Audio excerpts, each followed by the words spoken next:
Good morning my dear students. दोस्तों, हम लोग फिनाल की केमिकल प्रॉपर्टीज पढ़ रहे हैं और उसमें हम लोग पढ़ रहे थे रिएक्शन इन्वॉल्विंग एरोमेटिक रिंग। दोस्तों, हम इनकी बात कर रहे थे, रिएक्शन इन्वॉल्विंग एरोमेटिक रिंग की।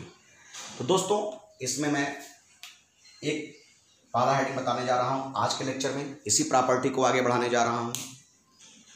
Condensation of phenol with phthalic anhydride. दोस्तों,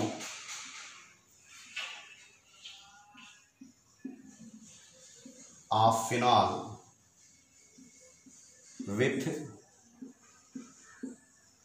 phthalic एनहाइड्राइड। तो दोस्तों, इनकी बात करते हैं। थैलिक एनहाइड्राइड, तो देखा जाए थैलिक एनहाइड्राइड पहले लिखते हैं। एनहाइड्राइड है, आपको याद होगा एनहाइड्राइड इसी को कहते हैं। और जब इनका रिएक्शन आप फिनाल के साथ कराते हैं, मैं नीचे लिख दे रहा हूं फिनाल को। अब आप कहेंगे सर OH को नीचे क्यों लिख रहे हैं? आसान बनाने के लिए, समझाने के लिए। OH को नीचे थोड़ा मैं देखूं रेंज मिल रहा है ना? हाँ, मिल रहा है रेंज। OH को मैं नीचे से लिखा हूं कि मैं यहां से H को ओपन करके दिखा सकता हूं और यहां से आपका यह H2O बाहर चला जाएगा, मतलब डिहाइड्रेशन रिएक्शन हो रहा है दोस्तों। और यह रिएक्शन दोस्तों कंसंट्रेट सल्फ्यूरिक एसिड के प्रेजेंस में होता है। ये तो आपको याद करना पड़ेगा भाई, कोई इसमें कोई चांस नहीं है।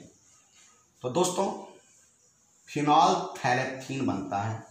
कैसे बनता है देखिए।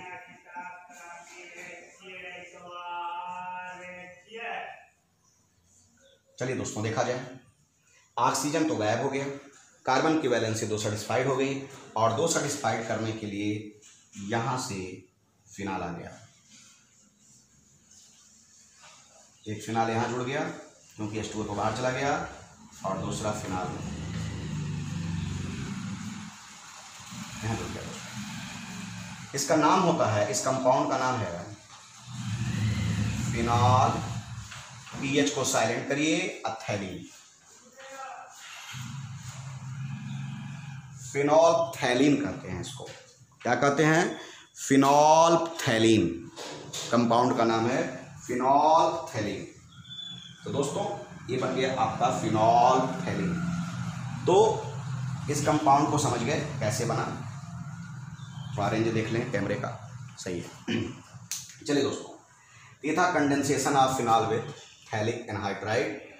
एंड सेकंड पॉइंट इसका बता दें आपको। 1 सेकंड का ब्रेक लेना है आप।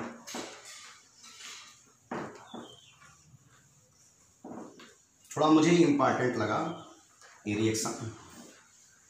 मे भी CBSE के सेक्शन में यह रिएक्शन ना हो, ICSE में यह रिएक्शन है मौजूद दोस्तों, इसलिए ICSE वालों को पढ़ना बहुत जरूरी है। अगला दोस्तों दिया है सेकंड, फ्रिज रीअरेंजमेंट या फ्रिज रिएक्शन। रीअरेंजमेंट कर दें। इसमें आप फिनोलिक कीटोन बनाते हो, मतलब एसिटोफिनोन वाला बनाते क्या हो? फिनोलिक कीटोन बनाते हो दोस्तों। तो इसका क्या मतलब है दोस्तों?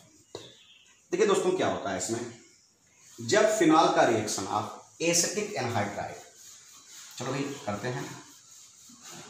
जब फिनॉल का रिएक्शन एसिटिक, अभी एनहाइड्राइड टर्म यूज किया गया, एसिटिक मतलब CH3CO, 2 कार्बन को S कॉमन नेम में एसिटिक बोलोगे, S लगाओगे, CH3CO, एसिटिक एनहाइड्राइड। थोड़ा मैं एक्सप्लेन करूं, एनहाइड्राइड का जो फार्मूला है मैं यहाँ लिख दे रहा हूँ, शायद मैं आपको बहुत बार लिख चुका हूँ। RCO का ट्वाइस O, RCO 2 बार, RCO ट्वाइस हो गया आपको। तो दोस्तों, जब एसिटिक एनहाइड्राइड का रिएक्शन कराते हैं तो बनता क्या है? COCH3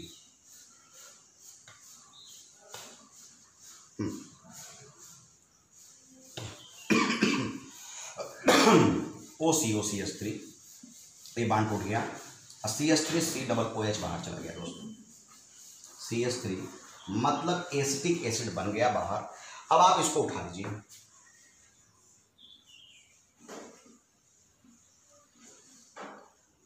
OCOCH3 दोस्तों। अब यह रिएक्शन AlCl3 एनहाइड्रस AlCl3 के प्रेजेंस में होता है। तो आप कैसे लिखोगे इस रिएक्शन को, फ्रिज रिएरेंजमेंट को कैसे समझोगे? When phenol is treated with acetic anhydride in presence of Lewis acid, या when phenol is treated with acetic anhydride in presence of anhydrous AlCl3, then phenolic ketone obtained. अब क्या है फिनोलिक कीटोन दोस्तों?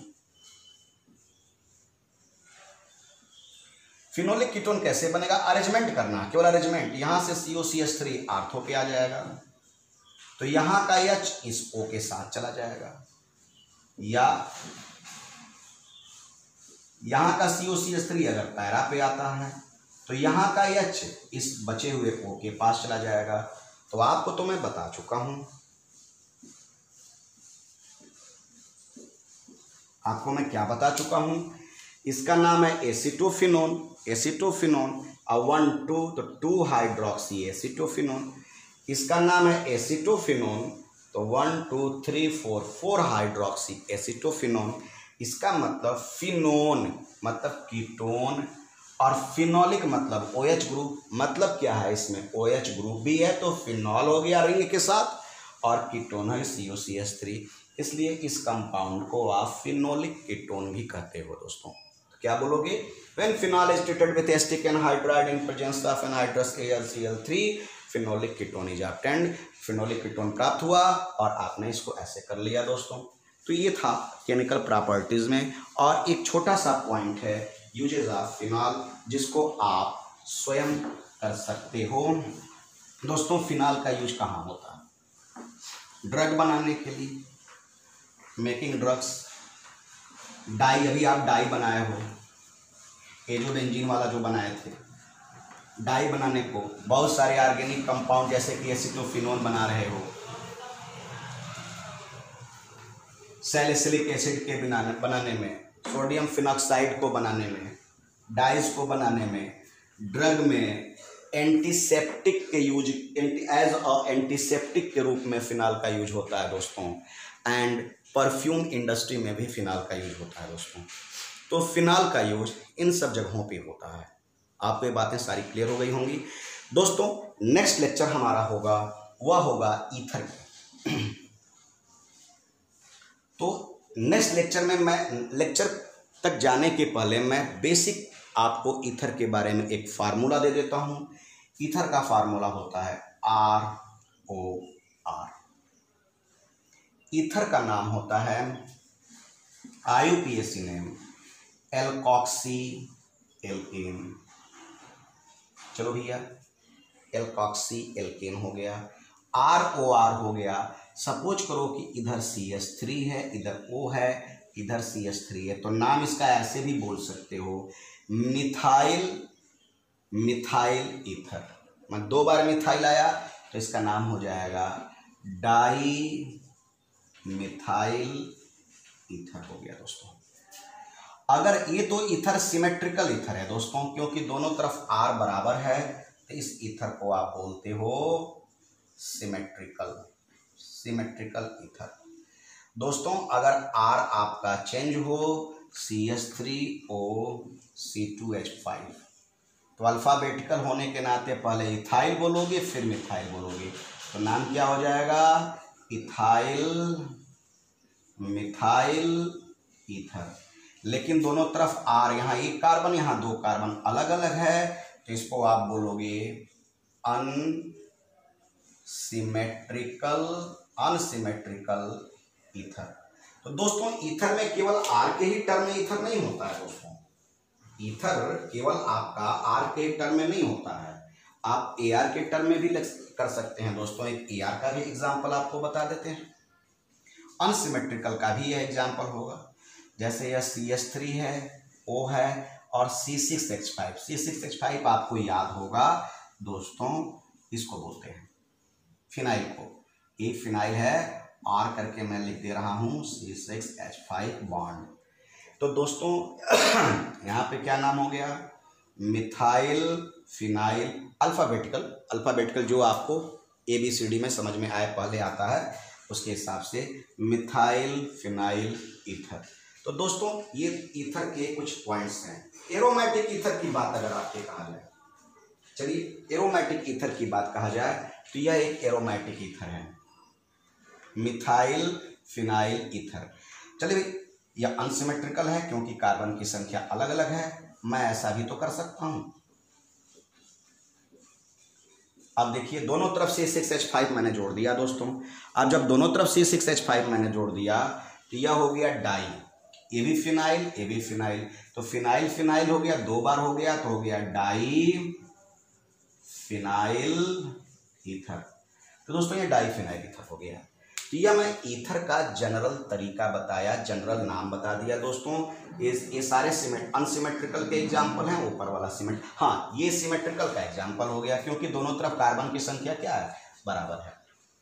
Wait करो दोस्तों, थोड़ा ether के बारे में हल्का सा बता दें क्योंकि ईथर में हम लोग नॉमेनक्लेचर से अगले लेक्चर में स्टार्ट नहीं करेंगे, सीधे प्रिपरेशन ऑफ ईथर से स्टार्ट करना पसंद करेंगे क्योंकि समय भी कम है और बहुत सारे चैप्टर्स के वीडियो हम लोगों को सेंड करने हैं, बनाने हैं, आप तक पहुंचाने हैं। दोस्तों ईथर में अगर आप नाम लिखते हो, चलो भाई एक ईथर करते हैं और आप नाम लिखो। जैसा कि मैं एक ईथर का एग्जांपल दे रहा हूं, CH3 CH2O, CH2 CH3 और ये हो गया दोस्तों। इसका नाम क्या होगा, आप इसका नाम सोचो, मैं आपका वेट कर रहा हूं। बहुत ही आसान नाम है दोस्तों, इसका नाम सोचो, वेट कर रहा हूं। चलिए अगर नहीं पता, अब वेट हो गया, इतना काफी था समय, तो पहले से लंबी चेन चुनिए। लंबी चेन कहती है कि 1 2 3 4। आप इधर नहीं जा सकते क्योंकि बीच में ओ लफड़ा कर रहा है, लफड़ेबाज हो गया यार।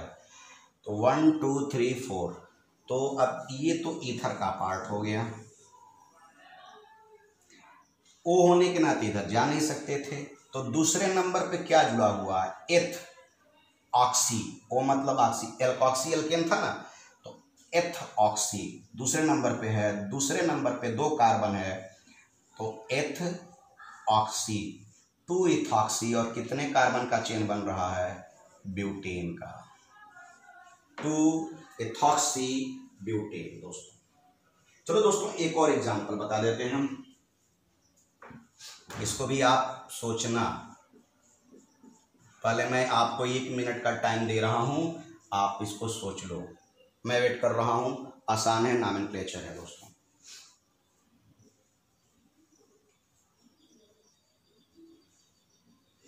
चलो सोच लिया होगा, लंबी चेन चुनो, चाहे तुम इसकी लंबी चेन बनाओ चाहे इसकी लंबी चेन बनाओ, मैं इसकी लंबी चेन बनाता हूं। 1 2 3। तो दोस्तों दूसरे नंबर पे तो ये ईथर आ गया और इधर मिथाइल भी आ गया। एक कार्बन है तो मेथ और ओ है तो मिथॉक्सी समझ लीजिए, 2 मिथॉक्सी। क्या इसका नाम हो गया, मैं यहां लिख दे रहा हूं 2 मिथॉक्सी।